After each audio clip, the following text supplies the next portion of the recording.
Hey guys, I don't know what happened. I'm gonna wait till some people get back in here. Yeah, there's two of you in here.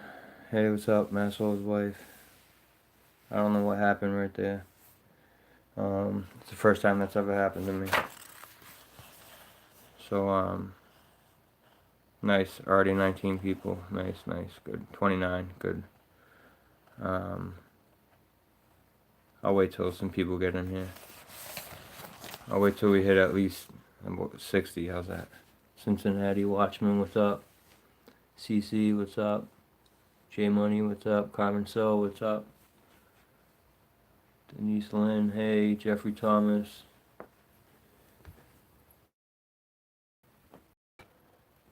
Sorry, I don't know what happened there. I haven't,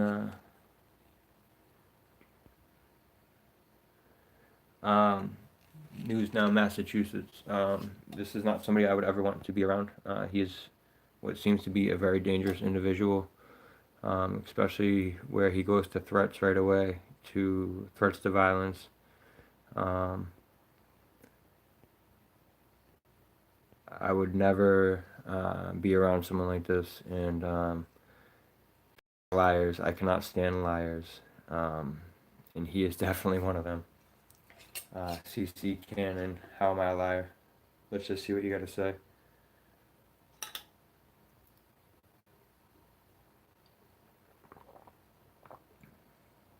Yeah, check. Check. Yeah, what's up, Ebor Rob? Yeah, Pakika chick. Thanks for joining. Yeah, no problem. News Now, Massachusetts. Thanks for joining, Ebor Rob. Appreciate it. Um, what did he lie about? He lied about everything. He lied about having no convictions. He lied about the Chicago trip. He lied about not dating Hot Tow Truck Girl, or I hate even calling her that. Yeah, Josh had no convictions. Hey, what's up, Jason Rubin? Honey Bray, me. What's up? Um,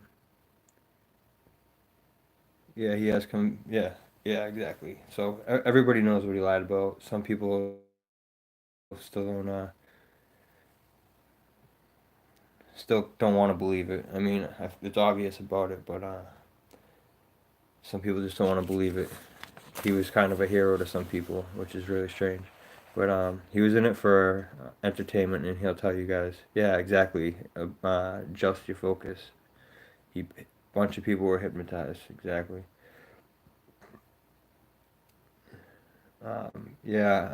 Joseph Hart got in touch with me through Facebook. He tried warning me about Granite State and saying Josh isn't a liar. I'll post that to my community page. We got 55 people. That's good. Ocean of Light, you're welcome. That's what I'm here for. That's why I started this. Um, yeah, Joseph Hart has some problems. He looked pretty messed up the night he hacked Granite's live stream. So anyway, let's get on to this. We're at 50, 60 people. There we go. Perfect timing. So this is the Class A possession and trespass charges that he pled out guilty to. He said, yes, this was me, this was mine. This is coming from a person that is calling someone like Granite a drug addict, calling someone like me. All I do is smoke pot and don't take showers. This guy's a joke. Lies, more lies. That's all he has. So that was just two of his charges. Let's move on to the license suspension. Isn't a serious one whatsoever. Let's see what it has to say though. This was. Who cares? Yeah, it seems that's who it is.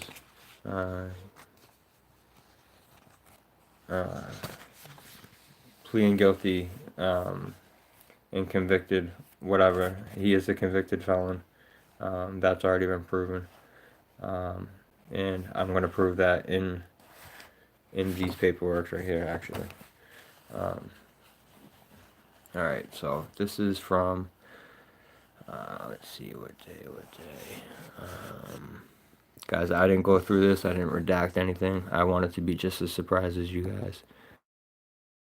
Offense date, you go. So this was January 5th, 2018, earlier that year.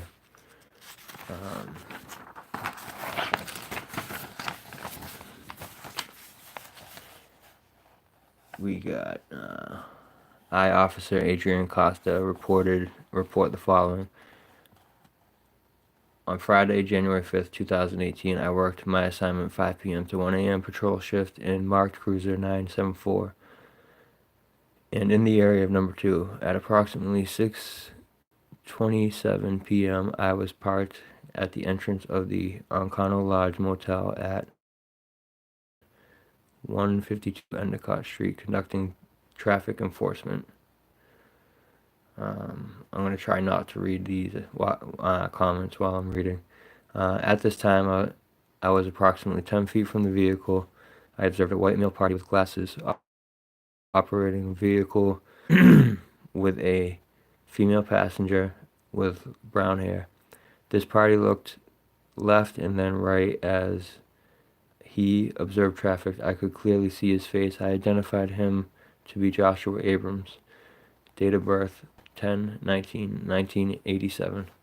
This party was the same party operating the same vehicle which I observed entering and exiting the O'Connell Lodge while I was parked in the same spot conducting selective traffic enforcement on January 1st, 2018. This vehicle was an older model Lexus RX 300 with green passenger license plate. On January 1st, the vehicle made a complete stop parallel to my vehicle and where I was able to observe the operator, a younger white male with glasses. I ran the vehicle's registration to make sure the vehicle complied with all the rules and regulations set forth by the Registry of Motor Vehicles. The vehicle was owned by Carol Abrams and Bennett Abrams.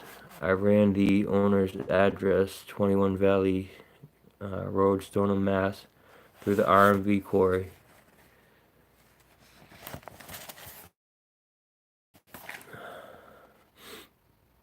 RVCGIS, to identify and any other parties licensed to the address. Joshua Abrams was the only other licensed party at that address. Joshua's license was suspended, and he also had an active arrest warrant in WMS docket number 1586CR001106. In addition, the operator I observed and the RMV photo of Joshua Abrams were extremely similar. I concluded Joshua Abrams to be operating the vehicle. January 1st, I was unable to initiate a motor vehicle stop at this time due to heavy traffic on Endicott Street and the vehicle turning onto Route 120 southbound. Oh, Jesus.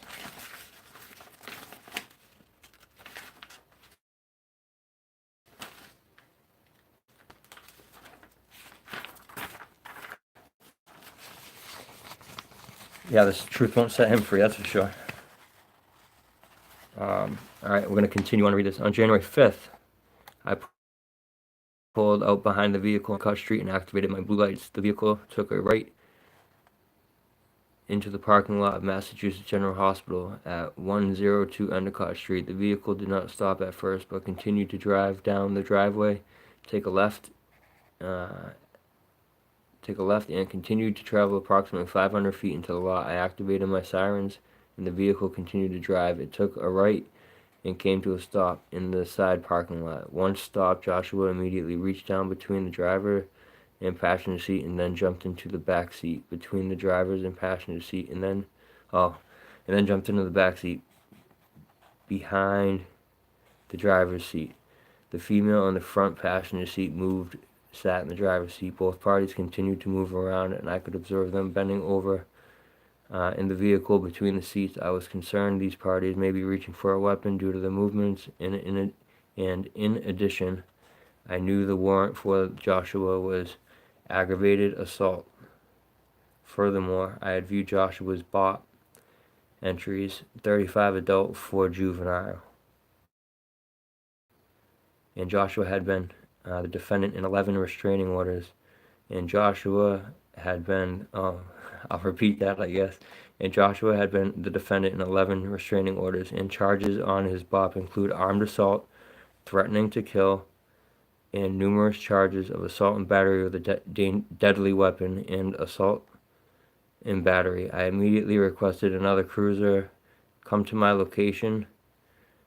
I exited my vehicle and drew my firearm and moved to the left of the vehicle, where I could observe in full view the left side of the vehicle, where both parties were now seated. I command both parties roll down the windows and put their hands out of the windows where I could view them. Joshua began yelling indistinctly to me and was slow to put his hands out the window, the open window.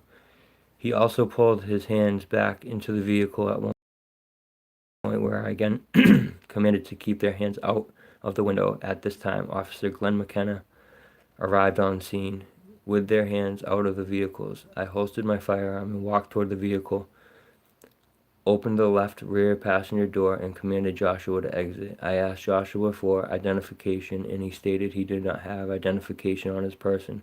Joshua stated his name was Joshua Christopher. Date of birth 10/01/1987. That is a lie. What do you know? A liar lying. This is pretty juicy information, huh, guys? What are we thinking about this?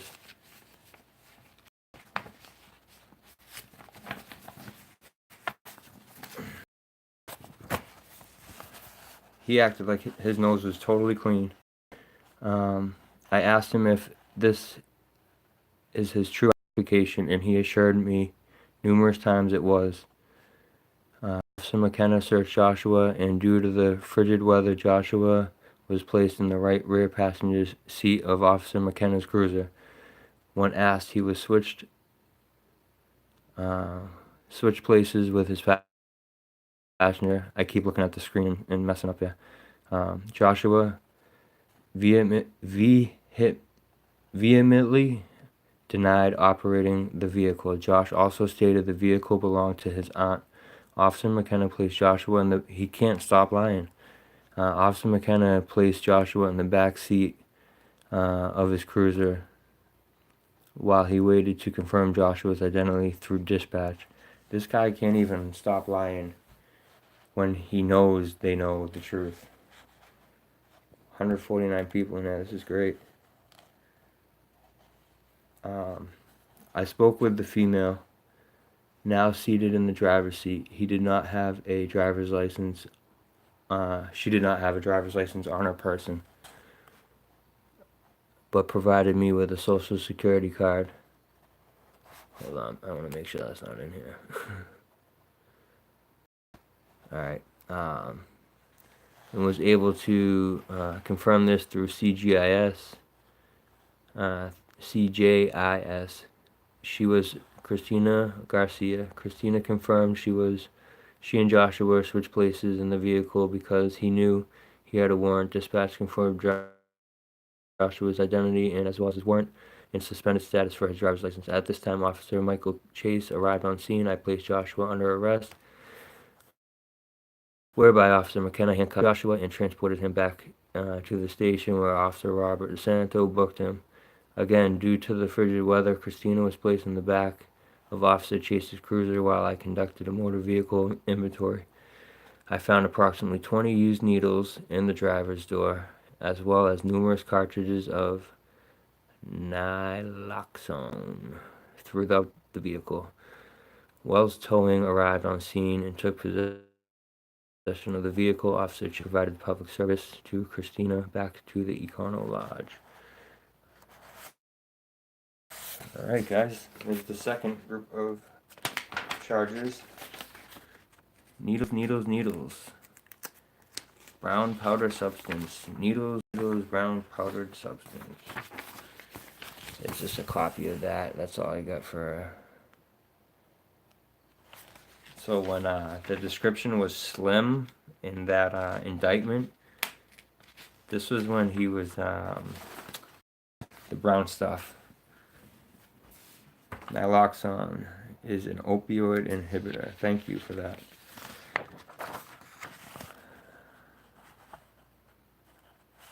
Alright, so let's see, what's the next one? Threat to commit a crime, assault. Alright, this is what happens when you come at me personally and lie.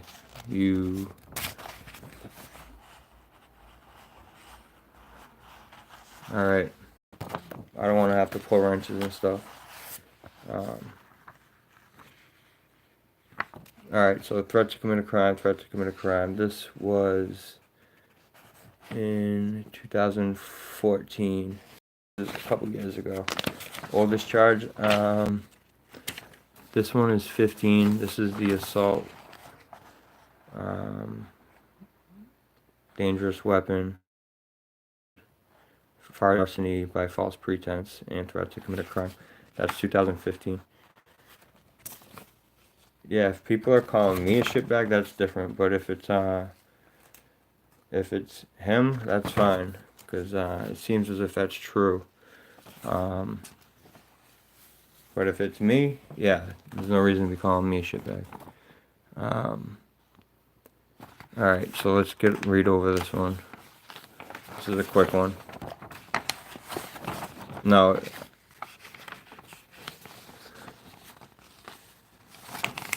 Alright. So this is, let's see.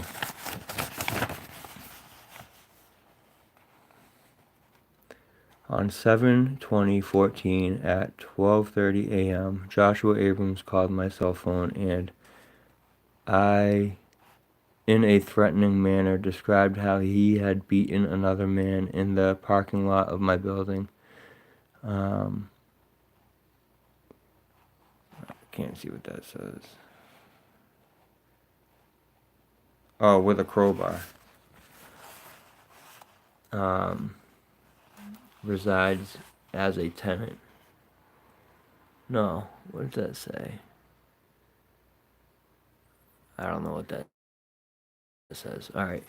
In the message, he blamed me for the incident. He subsequently called my cell phone 16 times between 12:30 a.m. and 2 a.m. I reported this to Salem PD on 7/20. Later that evening, he called again and threatened me again. I reported that to SPD on 7/26, maybe? Oh, sorry.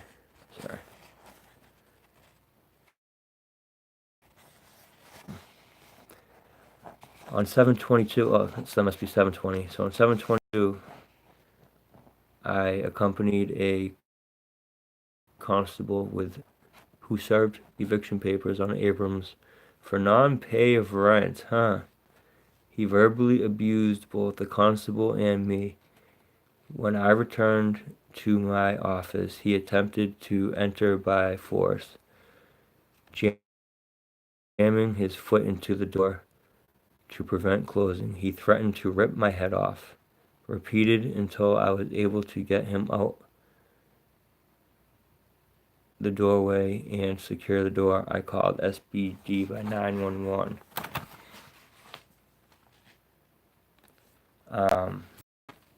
Alright guys, if we're fighting in the rip his head off, that kind of sounds like squash like a bug.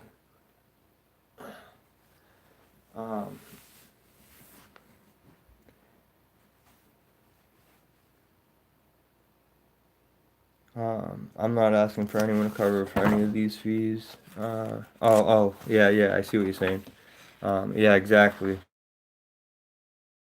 Not get arrested and then be like, oh shit, what did I do? I need help.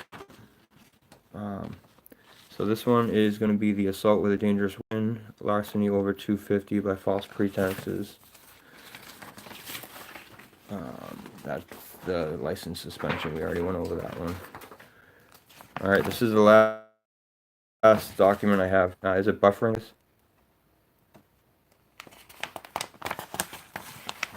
Is it buffering? 148 people in here. That's great. Okay, cool. Alright guys, this is a good one. I did read this one because I was really interested in the false pretenses, larceny by false pretenses. Oh, thank you guys. Thanks. Alright, thank you, Ted. Alright, ready guys? I'm going to end it real soon after I do this. I don't want to stick around too long. I just want to give this information out, and it will be published into a blog, so it will be very easily readable for everybody. Excuse me. Hold on, let me get some water.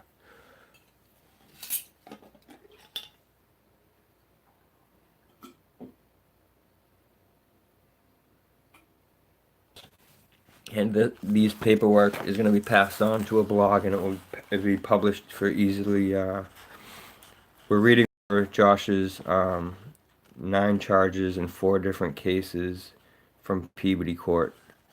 Go to Granite State live streams for her live stream from yesterday that showed the reasons why he was indicted on armed robbery, 2 unarmed robberies, and 2 intimidation of a witness. Also go to her live stream for the live stream she did just before this, which is the paperwork from the most recent arrest, which shows no documentation of bail, and he is being held for what seems to be up to 90 days, which would be December 2nd this year. Alright, so on Wednesday, August 12th, 2015, Officer Timothy Sullivan of the Peabody Police Department spoke with a male party known to me as Thomas Dion. I'm going to try to, whoops. Dion reported that he was a victim of larceny at 44 Keys Drive, Peabody, Mass. Thorne reported he has registered medical marijuana prescription card. Thorne reported that he had been purchasing marijuana from a caregiver that he located online. Thorne reported that he located the caregiver from a website called Bay State Distributors. Thorne believes he was legally purchasing marijuana from a male known as Joshua Abrams. Thorne described Josh Abrams as a white male party approximately 30 years old. Thorne reported on Sunday, August 9th, 2015, at approximately 1600 hours, 4 p.m. He went to 44 Keys Drive, purchased 1 ounce of marijuana from Abrams for $290. Thorne reported that he had agreed to pay Abrams $290 for 1 ounce of marijuana, but Abrams had not provided the marijuana. Abrams advised Thorne that his delivery did not come. He was advised he would need to come back tomorrow, August 10th. August 10th, Thorne reported that he texted Abrams on his cell phone number 781-913-1748, requesting either the marijuana or the refund. Thorne reported that Abrams had told him that he could have his driver deliver the money to him at the house. Thorne declined and offered and told Abrams that he would come to his residence, 44 Keys Drive, and retrieve the $290 at approximately 1600 hours. Thorne reported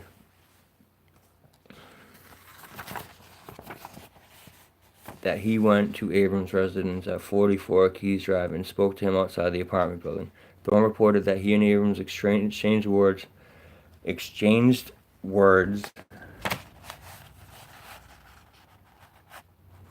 Thorne reported that Abrams made threats to him by stating to him that I'll kick your ass, I'll rip your teeth out and shove them up your ass.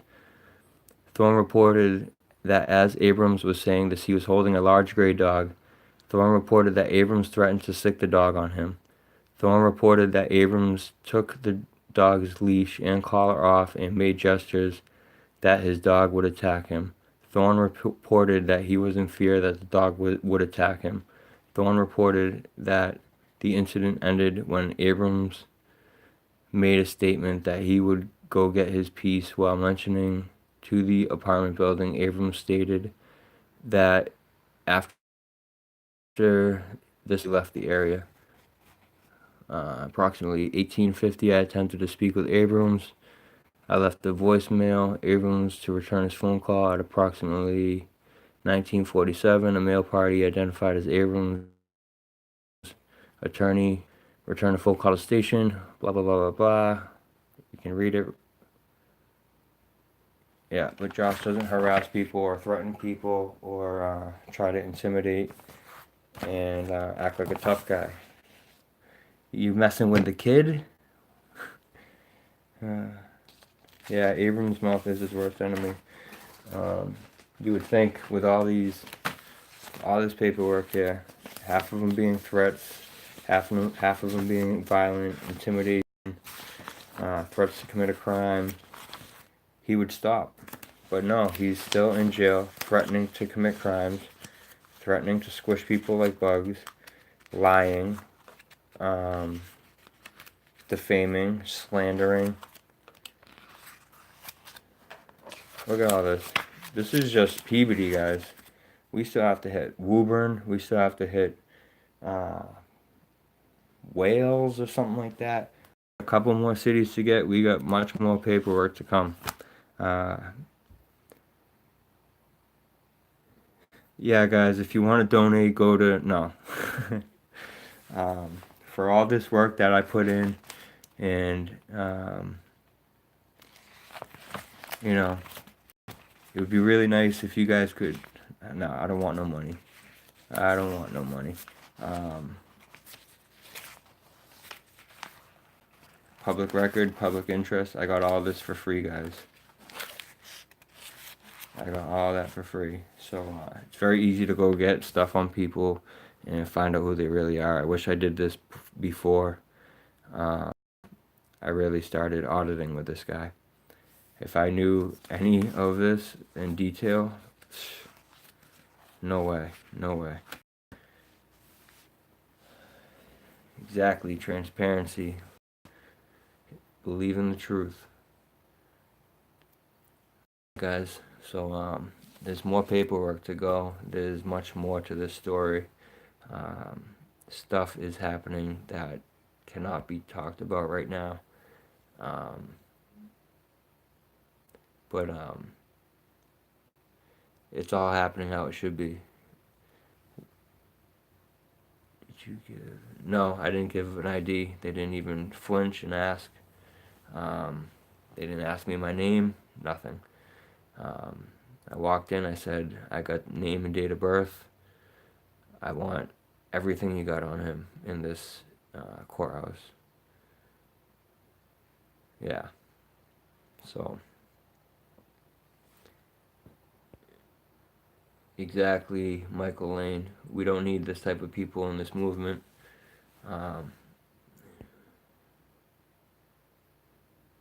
You're welcome, Matthew. Thank you guys all for joining. We got much more to expose on this kid. Hayden, thank you, appreciate it. If you missed out on Granite's presentation of the paperwork she got of the most present arrest and from his indictments. More to come out, guys, but this is what he gets for really calling out a couple of true independent. Yeah, but wait, there's more. Yeah, I might be going to Discord. I've been really tempted, and Discord might be my next step. Um, yeah, the scam wow guy, not the sham wow guy. um, let's see.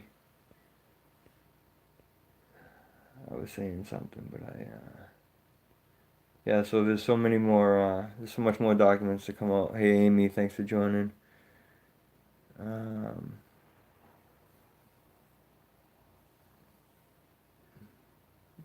but I can't wait to expose the rest. Oh, so this is what happens with Discord is a kind of like a chat that goes over a lot of auditors and things like that. Um, so this is what he gets for messing with a couple of actual um, people that are more than just auditors, but we go do public records and we follow up. And we are independent journalists. We actually will find to put stories out about people if we feel it's needed that they need. Thanks, Statute Cup Girl, Cupcake. Um, but if we feel it's needed to be exposed, we will expose it. And this guy scammed a lot of people, thousands of people, and who knows how much money they got from people. Um, so we're gonna keep exposing. I didn't know. No, I'm not quite a criminal. I have. I've gone to jail. Um, I'm not like a career criminal like this. I've never had any robberies, armed or unarmed. I've never had threatened to commit crimes, assault and battery with dangerous weapons, deadly weapons. Um,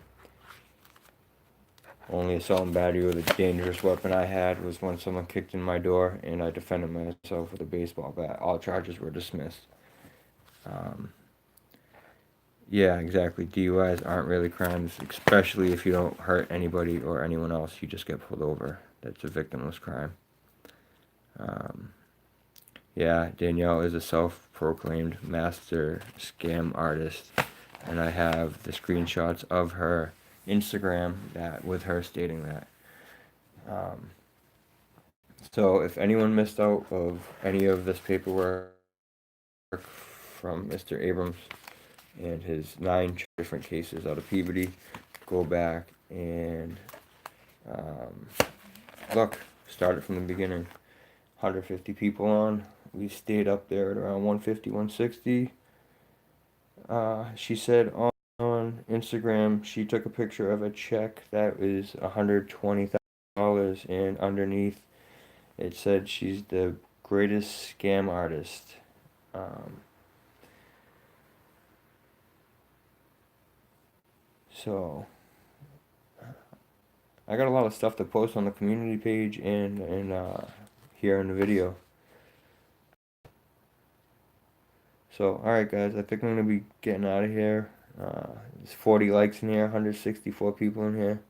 Hit a couple more. Welcome, Tommy. Um, Whether she was joking or not about being the greatest scam artist, do you guys joke about that stuff? I know I don't. Who PayPal for me? I have one, but it will be really easy to find it if you really want to donate. I'm not going to be one to throw all that out there. Share, like, and subscribe. That is for show, for show. Now that all this has come up, I'm not giving out any information about any of these PayPals or Patreons or any of that. I'm gonna go for it myself, and if you guys want to find that info and go for it. Um, yeah, Judge Mathis comes out in May of next year, their episode. Go to Turtle Boy Sports last night, their live stream. Joe Luna went on. Oh, Aiden, there you go. uh, but yeah, go to Turtle Boy Sports last night also. They had a really good live stream. And they had Joe Luna on. They had Vernon or Vermin or something like that. I like turtles. Um, where he was the plaintiff in the case at Judge Joe Brown. So go to Turtle Boy Sports, watch their live stream. Poor Joe Luna, that is for show. Feel so bad for that dude. Um, but let's show him our support too. If you're not subscribed over there, go to Auditing Chicago. Um, so go to Turtle Boy Sports, watch their live stream. Go to Granite States, watch her live stream from last night today. Go subscribe, like, share. Let's support all the real sites here. Sites, channels, whatever you want to call us. Yeah, they have a few things. Go look at that Turtle Boy. Um, and I've been in contact with Turtle Boy ever since he has came out and attacked me personally. They came to me and asked me if I wanted to call them. I did, and um, who knows? Maybe they might get a hold of these documents. Have a good night, guys. I appreciate all the love, support, and much love, respect, and appreciation.